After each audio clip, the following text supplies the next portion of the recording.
Comedy के videos देखने के लिए हमारे चैनल को लाइक और सब्सक्राइब करें।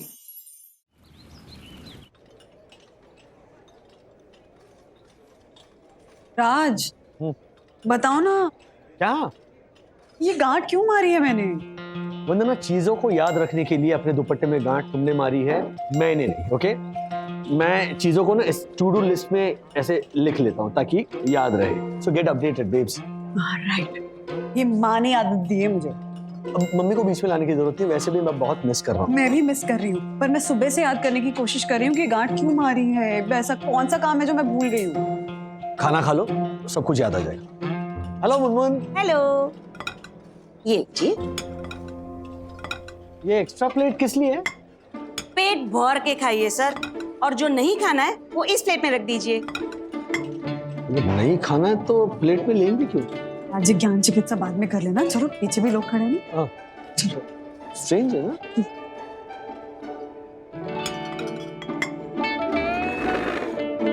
हमारे दादाजी कहते हैं हमारे मराठी पंकज के सामने ये बुफे एकदम फीका है, चे है। व्हाट्स पंगत?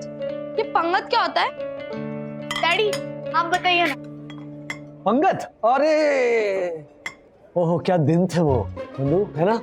मतलब पहले के जमाने में ना, घर में अगर कोई फंक्शन हो, कोई शादी हो, कोई पूजा हो, तो ऐसे सब एक साथ लाइन में बैठ जाते थे। या तो जमीन पे बैठते थे, या तो ऐसे ऐसे कुर्सियां लगाई जाती थी, सब लाइन में बैठते थे ना, like one big family.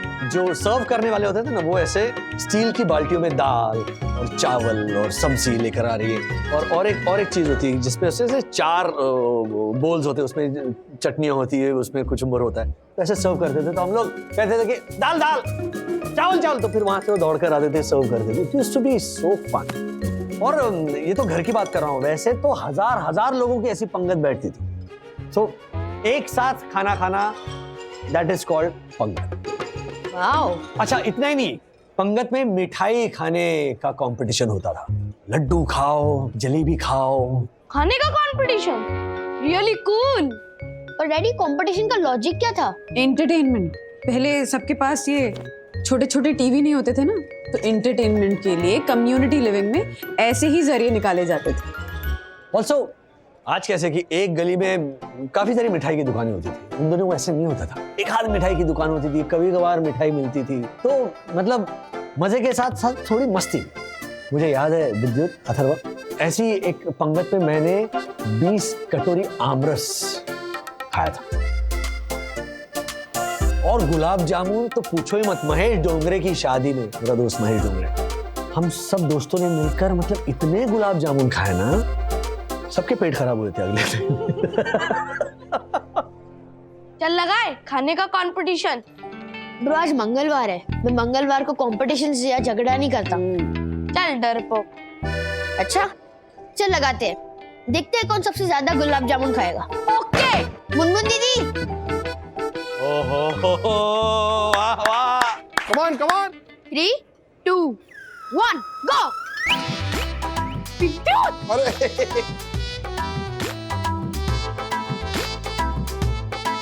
Munmun दीदी और लाइए।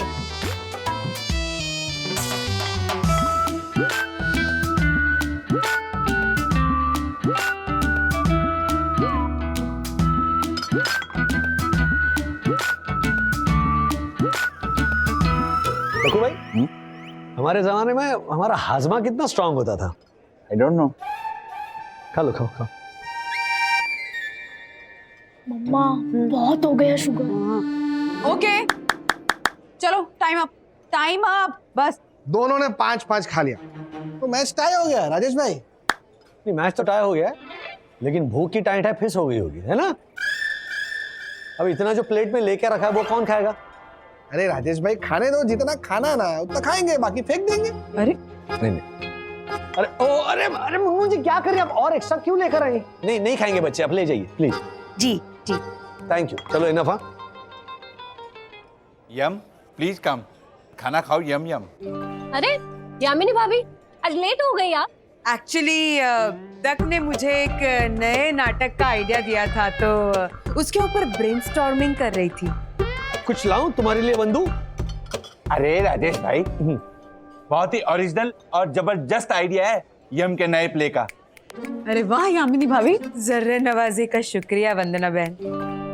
2 भाई होते हैं, एक भाई बॉर्डर पे लड़ाई में मर जाता है सुन रहा और दूसरा भाई मरे हुए भाई के मंगेतर को मिलने घर चला जाता है और वहां जाते ही उसे पता चलता है कि अरे उसकी मंगेतर तो मां बनने वाली है।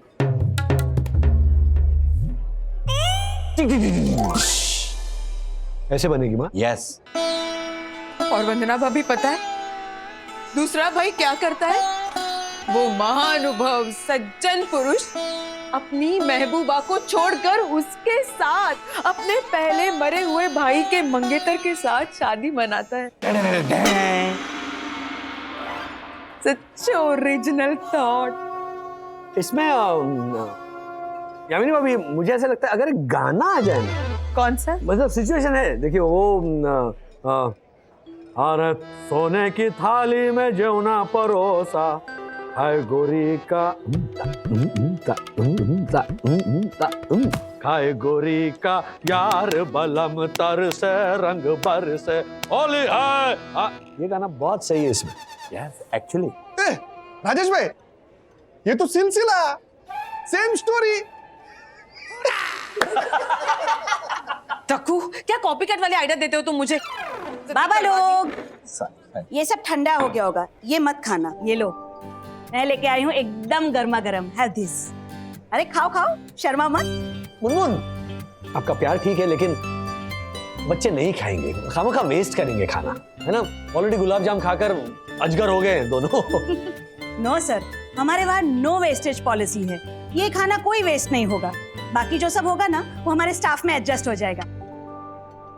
मुनमुन, बच्चे खाना नहीं खा पाएंगे। वंदना भाभी बढ़ता बच्चा लोग है, भूख भालो लगता है। अभी नहीं खाएंगे तो रात को तकलीफ होगी, उसके लिए बोल रही हूँ। डोंट वरी मम्मी, मैं खा लूंगा। और बाबा लोग, अगर नहीं खाना है ना तो साइड पे ये प्लेट पे रख देना, मैं संभाल लूंगी। Don't worry sir, nothing wasted, everything adjusted. Okay.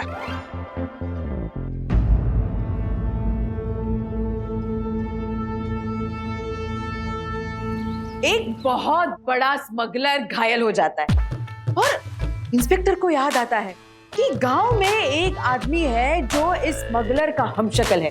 तो इंस्पेक्टर सोचता है कि क्यों ना इस गवार को स्मगलर का रूप देके उसके गिरोह में भेजा जाए ताकि पूरा गिरोह पकड़ में आ जाए। पर हमशक्ल मना कर देता है। सॉरी, एक गाना याद आ रहा है मुझे इस सिचुएशन पे। हाँ, ये क्या म्यूजिक दिया? अरे दीवानो मुझे पहचानो, जरा पहचानो, मैं हूँ डॉन। ए राजेश भाई, ये तो डॉन की स्टोरी है। दक्षेश समय पर एक भी ओरिजिनल आइडिया नहीं है तुम्हारे पास। दक्षेश भैया, लेकिन पहले के जमाने में क्या फिल्में बनती थी स्मगलर्स पे, ये दनादन गोलीबाजी, ये डायलॉग बाजी बड़ी बड़ी। आजकल नहीं बनती है ऐसी फिल्में स्मगलर्स पे। अब वो तस्करी, स्मगलिंग, ये सब बंद हो गई होगी ना? नहीं बनना भाभी, आप तो सन्नारी है। आपको नहीं पता कि बाहर की दुनिया में क्या क्या चल रहा है। और बाहर की तो छोड़िए, हमारे आसपास का जो एरिया है ना, वहाँ की होटल्स का स्टाफ ही खाने की तस्करी कर रहा है। खाने की तस्करी, स्मगलिंग। क्या कुछ भी खाने की तस्करी? अरे हाँ, दक्षेश सही कह रहा है। छोटे रेस्टोरेंट्स बंद हो गए हैं तो बड़े रेस्टोरेंट्स ऐसा कर रहे हैं।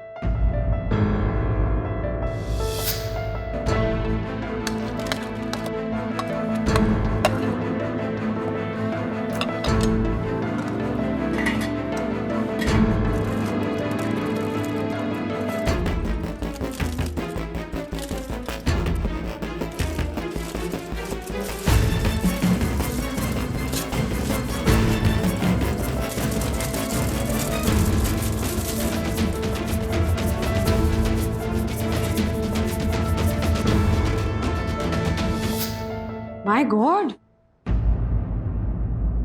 वंदना भाभी, आपने अपने दुपट्टे में गांठ मारी है क्या? मतलब आपको भी आदत है ऐसे गांठ मार के बातें याद रखने की? हाँ, सासू माँ ने दिलाई है कि कोई भी बात याद रखने के लिए हमेशा ऐसे गांठ बांध दो।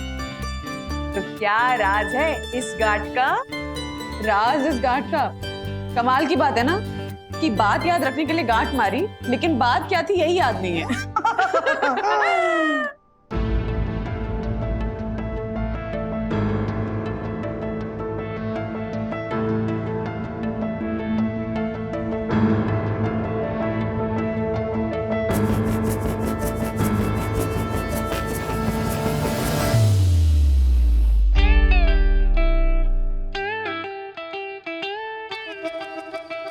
क्या सोच रही हो? तुम क्या सोच रहे हो? कि मुनमुन का बर्ताव थोड़ा अजीब नहीं लग रहा है तुम्हें? हाँ, थोड़ा अजीब था। तुम क्या सोच रही थी? मैं ये सोच रही थी कि मैंने गांठ क्यों मारी है, कुछ याद ही नहीं आ रहा है। अरे वो विटामिन की गोलियां देनी होंगी बच्चों को। नहीं, वो दे दी। तो फिर रिजॉर्ट के जो एक्स्ट्रा चार्जेस लग रहे हैं उसकी वजह से हमारे मंथली बजट में तुम्हें कुछ फेरफार करना था। हाँ, वो भी हो गया। तो फिर मुझे नहीं पता। अच्छा बंधु, उंगली मुनमुन के लिए? हाँ, मतलब वो सचमुच खाने की तस्करी कर रही हो तो? नहीं राज, वो बहुत अच्छी है, क्यों करेगी तस्करी? okay. चोरी वाली उंगली पकड़ ली तुमने। रुको, मैं जाके आता हूं। राज प्लीज कुछ गड़बड़ मत करना अब।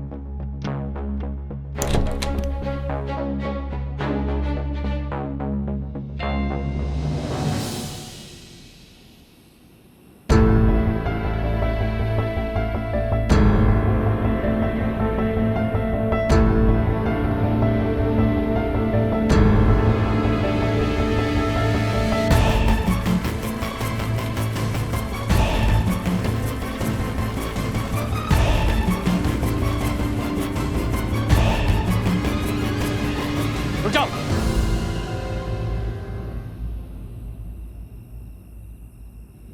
आखिर तुम्हारी चोरी पकड़ी गई।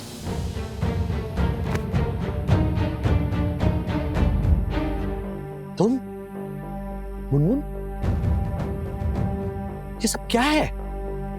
सच सच बताओ, माजरा क्या है? क्यों चुरा रही थी तुम खाना? सिर्फ पैसों के लिए? नहीं सॉरी सर, मुझे माफ कर दीजिए। मैंने खाना चुराया है, लेकिन पैसों के लिए नहीं। तो फिर किस लिए?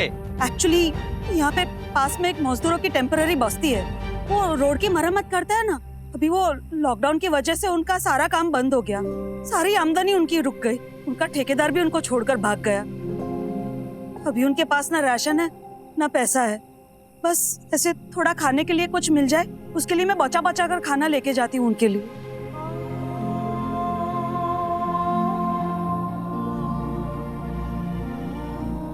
प्रॉमिस।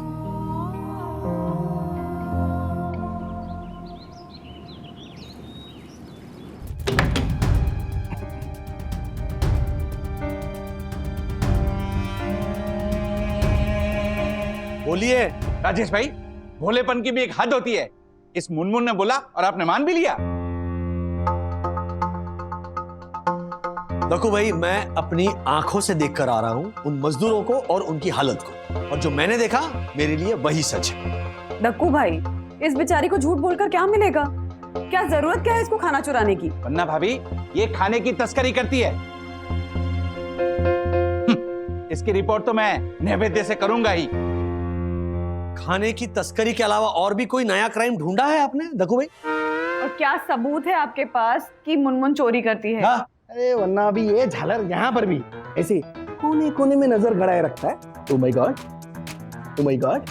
तो आदत है इनकी पुरानी। क्या सबूत है आपके पास? हाँ? सबूत? सबूत? ये एडवोकेट दक्षेश जोशीपुरा बिना सबूत के कोई बात नहीं करता। वेटर,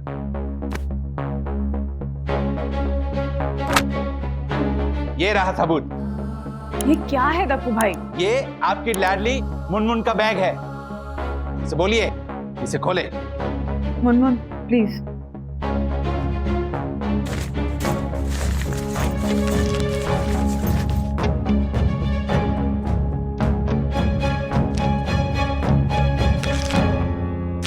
पूछिए, पूछिए इससे। कि इतने पैसे इसके पास कहां से आए? मुनमुन, कुछ तो बोलो। ये सारे मेरे पैसे हैं सर। एक साधारण से होटल के कर्मचारी के पास इतने सारे पैसे कैसे? कैसे? मुनमुन, नहीं बोलेगी, ये नहीं बोलेगी, क्योंकि इसने ये सारे पैसे मजदूरों को खाना बेच बेच के कमाए हैं। काला धनी है ये, black money, black money. Mister Joshipura, आप हमारे कस्टमर हैं, इसके लिए मैं आपके साथ बहस नहीं कर सकती। और अगर आप सब लोगों को अभी मुझ पर शक है और जानना चाहते हैं कि पैसे कहां से और कहां जा रहे हैं, तो आइए मेरे साथ। चलो, फॉलो मी। दीदी आपकी बात गलत नहीं थी। कौन सी? कि मैंने कुछ ज्यादा ही मिठाई खा ली है, अब मेरा सर दुख रहा है। इसलिए कहती हूँ हमेशा मेरी बात सुना कर, फायदे में रहेगा। दीदी आपको नहीं लगता कि आजकल आपको ज्यादा ही ज्ञान देने लगी हो? तुझे ऐसे नहीं लगता कि आजकल तुझे बहुत ज्ञान देने की जरूरत पड़ रही है? एक तो ना हॉलिडे में भी आपके साथ रूम शेयर करना पड़ रहा है, ऊपर से लेक्चर। तू ये गांठ क्यों मार रहा है रुमाल को? ये मम्मी और दादी का मॉडल है चीजें याद रखने का। और मम्मी गांठ मारकर भी भूल गई। पर मैं नहीं भूलूंगा। अच्छा, तू क्या याद रख रहा है ये गांठ मारकर? बचपन से लेकर आज तक आपने मेरे साथ जो भी बुरा किया है, उस हर एक चीज की एक गांठ। So sorry bro, but you are late. ये देख, ये क्या है? तूने मेरे साथ आज तक जो जो बुरा किया है ना, बचपन से लेके आज तक, उस हर एक चीज के लिए एक एक गांठ। इतनी गांठ मारनी पड़ी कि दुपट्टा ही भर गया। अच्छा चल फिल्म देखते हैं, मॉम डैड पता नहीं कब आएंगे। वसेशर भाई, अरे आइए बहन जी। ये लीजिए खाना। अरे बहन जी, आप रोज ये महंगा और होटल का खाना ले आती है। हमने तो पहले भी कहा था, हमारे लिए तो दाल चावल ही काफी है। बहुत प्यार से लाई है खाना, ये प्लीज ले लीजिए। कभी सोचा नहीं था कि इस तरह मांग के खाना पड़ेगा। देखिए भाई, कठिन समय चल रहा है, आपत्ति हम सब पर आई है। सब कहीं ना कहीं अटके पड़े। आप यहाँ, हम भले ही उस रिजॉर्ट में हैं, लेकिन अपने अपने घरों से दूर ही है ना।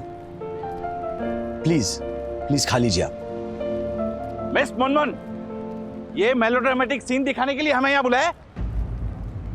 हाँ, ये मजदूरों को खाना देने की बात तो समझ में आई। मुद्दा ये है कि इनके पास ये कैश आया कहां से? किसने दिए ये पैसे? वो पैसे तो हमारे थे, हमने दिए थे इनको। That's all? इससे ये साबित होता है कि ये मुनमुन इन्हें खाना बेचती है और इनसे पैसे लेती है। नहीं नहीं, वो खाने के पैसे नहीं थे, वो तो हमारी मजदूरी की कमाई थी जो हमें हमारे परिवार को पहुंचानी होती है। हमारे पास तो मोबाइल वगैरह कुछ साधन है नहीं, तो ये बहन जी को हम देते थे, तो वो हमारी मदद करने के लिए हमारे पैसे खाते में जमा करा देते थे। और इनके पास से मैंने कैश लिए और मैंने उनके फैमिली को ट्रांसफर किए हैं। ये देखिए, मेरे फोन में ऐप है, आप इसमें देख सकते हैं कि टाइम टू टाइम मैंने पैसे इनकी फैमिली को ट्रांसफर किए हैं। और इनके पास से कैश मेरे पास रह गए क्योंकि मैं बैंक में नहीं जा सकी लॉकडाउन की वजह से।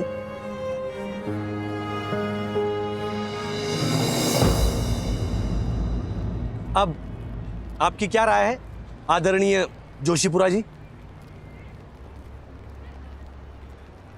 वंदना भाभी, मैं आपका क्षमा प्रार्थी हूँ, मुझे माफ कर दीजिए प्लीज। अरे माफी हमसे मत मांगिए। आपसे मांग भी नहीं रहा हूँ।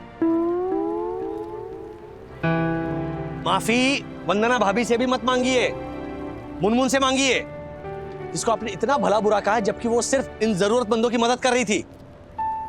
मुनमुन, आई एम सॉरी, मुझे माफ कर दो, मैंने तुम पे शक किया। नहीं सर, आप बड़ा है मुझसे। बस मैं इतना ही कहूंगी कि अगली बार किसी के ऊपर शक करने से पहले आप 100 टाइम्स सोचिएगा प्लीज। मुनमुन, तुम कितना अच्छा काम कर रही हो। This is incredible Munmun, this is seriously incredible. हम लोग अपनी लाइफ में इतने मगन रहते हैं कि भूल जाते हैं कि कितने लोग हैं दुनिया में जो अपनी सैलरी अपने घर वालों तक नहीं पहुंचा पा रहे, और कितने तो ऐसे हैं जिनकी सैलरी उनको मिल ही नहीं रही है। Salary salary salary. Raj Raj मुझे याद आ गया कि ये गांठ मैंने क्यों बांधी है। थैंक यू सो मच, तुम्हारी वजह से याद आया। एक मिनट, क्या याद आ गया? फोन दो फोन जल्दी। नहीं है, फोन रूम पर है। अरे तो चलो जल्दी चलो अरे कहाँ जा रही हो? अब आए कहाँ से थे? यहाँ से आए थे ना। अच्छा, तो चलो वंदना। चलो चलो जल्दी चलो। अरे ऐसा क्या याद आया पूजनीय वंदना भाभी को, इसे याद करने के लिए उन्होंने अपने दुपट्टे में गांठ बांध रखी थी? फूक क्या थे? फोन का है? फोन का है राज, फोन का है? एक मिनट, यहीं पर है फोन, लेकिन बैटरी खत्म हो गई है। अरे तो चार्ज पे लगाओ ना। अरे एक मिनट, क्या हुआ तुम्हें? Calm down. हाँ बताओगी क्या क्या याद आया तुम्हें? किस चीज के लिए गांठ मारी थी अरे वो? क्या हुआ mamma? Why are so hyper? Mummy guard की मिस्ट्री सॉल्व हुई? हुई ना। सैलरी सैलरी राज, हम आशा को सैलरी देना भूल गए और वही बात याद रखने के लिए तो ये गांठ मारी थी। मैं भी भूल गया था। Money transfer. एक मिनट, आशा को मैसेज भेजता हूँ। अब जाकर कहीं चैन पड़ेगा मुझे। कैसे होता है ना राज, हम कभी कभी दूसरों की मदद करने के चक्कर में अपनों का ही ख्याल रखना भूल जाते हैं। राइट। हम हमेशा ना ऐसा फील करते कि हम मिडिल क्लास वालों को सबसे ज्यादा तकलीफ होती है, लेकिन इस महामारी के माहौल में हैंड टू माउथ एग्जिस्टेंस वाले जितने लोग हैं, they are the worst hit, उन्हें सबसे ज्यादा तकलीफ। आशा ताई का फोन आ गया। काय आशा ताई, पैसे आले का? नाही थँक्यू मला नको म्हणूस, एक मिनिट थांब। आशा सॉरी सैलरी भेजने में लेट हो गया। I am so sorry Asha. Daddy. तू ठीक है ना? हाँ ठीक है ना? हाँ आप भी अपनी अच्छा, शर्ट बता पे क्या गार्ड बांध दो, क्यों? ताकि आपको भी याद रहे कि इस बेचारे अथर्व को आपको लेटेस्ट गेम्स दिलानी है और साथ में नई शूज भी दिलानी है। सबसे पहले तुम अपने हाथों को गांठ मारो, ताकि तुम्हें याद रहे हर रात को तुम्हें होमवर्क करना है। और दीदी को सताना भी नहीं है। हाँ पर आप गार्ड बांध नहीं सकते। बहुत इजी है, देखो ये ऐसे हाँ, किया। very खींचो, easy, खींचो, अंदर से खींचो, अंदर। मुनमुन के नेक काम में राजेश ने हाथ बटाया और कुछ भूखे लोगों को खाना मिल गया। ऐसे और भी मजेदार वीडियो के लिए हमारे चैनल को लाइक, शेयर और सब्सक्राइब करें।